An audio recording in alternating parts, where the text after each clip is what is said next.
Hey guys, I'm Sonika. Today we are going to compare the Sony Cybershot DSC-HX400v small sensor super zoom camera to an entry-level DSLR by Nikon D3500. So let's get started.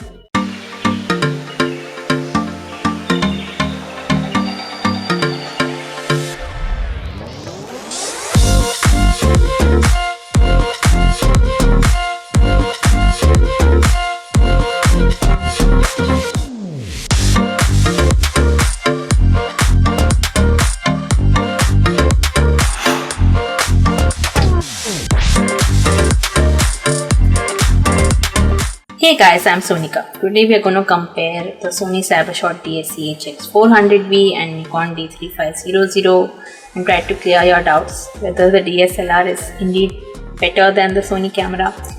And we're going to score both the cameras based on their specs like battery life, optical zoom, shooting speed, etc. Camera with the best score will obviously win. So let's get started.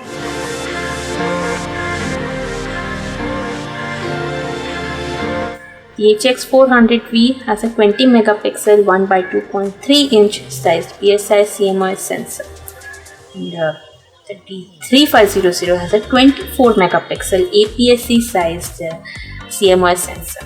Sensor size clearly tells me why the DSLR is better than the point and shoot. The bigger the sensor size, better your image resolution is gonna be. So I give a point to the D3500.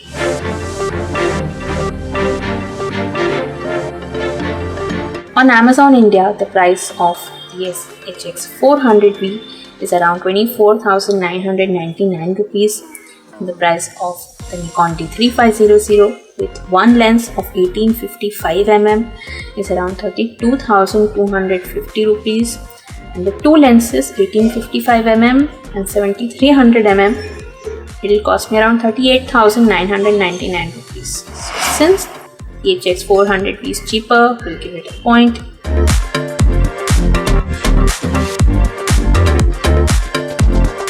Optical zoom of the HX400v is 50x, that is equivalent to around 1200 mm in 35mm film terms, and focal length of the D3500 depends on the lens that I attach to it. So if I attach an 1855mm lens to it, it will give me focal length in the range of 1855mm. If I attach a 300mm lens to it, it will give me that focal length. So since it is so versatile, we'll give it a point.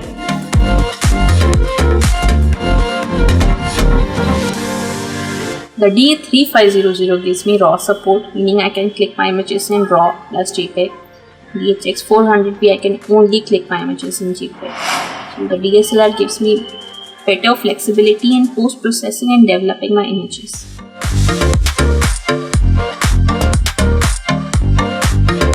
The HX400v can click images at the shooting speed of 10 frames per second, and the D3500 can that in 5 frames per second.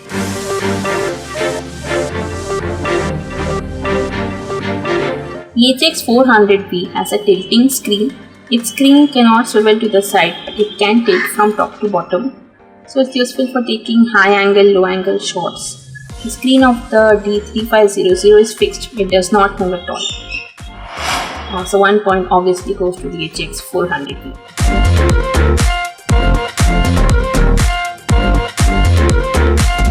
The body of the D3500 is 6mm narrower, 33mm thinner.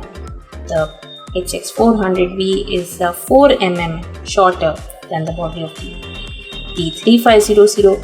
The D3500 weighs 365 grams as opposed to 660 grams by the HX400v. But this is not a fair comparison because as I attach different lenses to my DSLR, it's bound to become heavier. My HX400v has a fixed lens, so it does not have any more weight that it can attach to it. So that's why it's more helpful to me in long walking tours, and it's more travel friendly.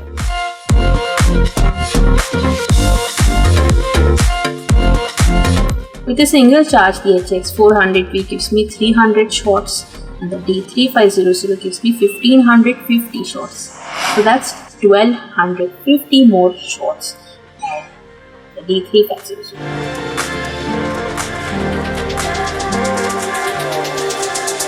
Maximum ISO of the HX400v is 12,800 and same of the D3500 is 25,600. So the DSLR is more helpful to me in low light situations.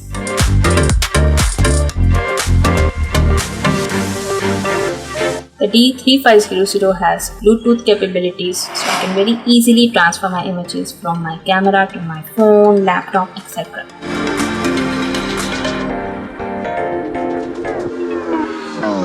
The HX400v has a GPS, so I can very easily track the location of the images as I click them.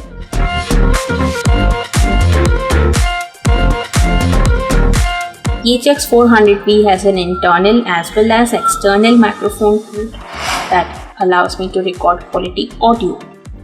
Now we are going to talk about some common features between these two cameras. Now since they are common, we won't score them.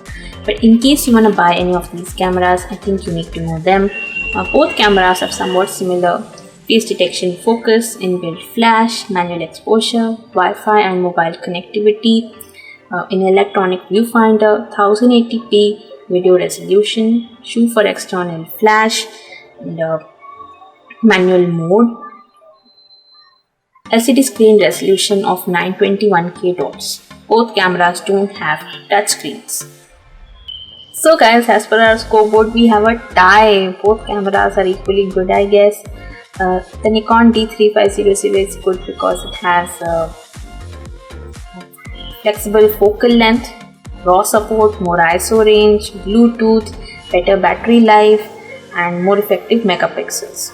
But the HX400v is better because it gives me a tilting screen, better shooting speed, GPS, microphone port. It comes at a lesser price and it's lightweight.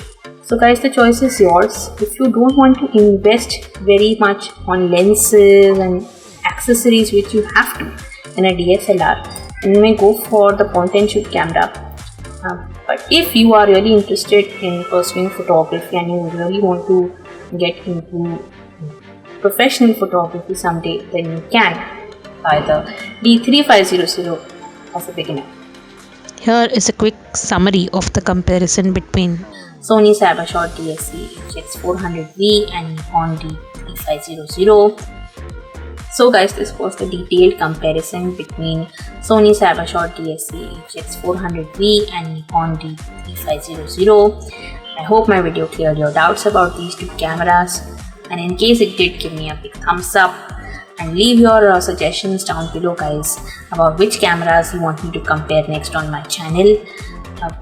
Share this video with your friends and don't forget to hit the subscribe button. Also turn on the bell icon to be notified whenever I post new videos. Here is my previous camera comparison and here is a playlist that plays all my camera comparisons. Please go check these videos out guys. Thank you so much for watching. Stay tuned for more such videos every Wednesday on my channel. Bye.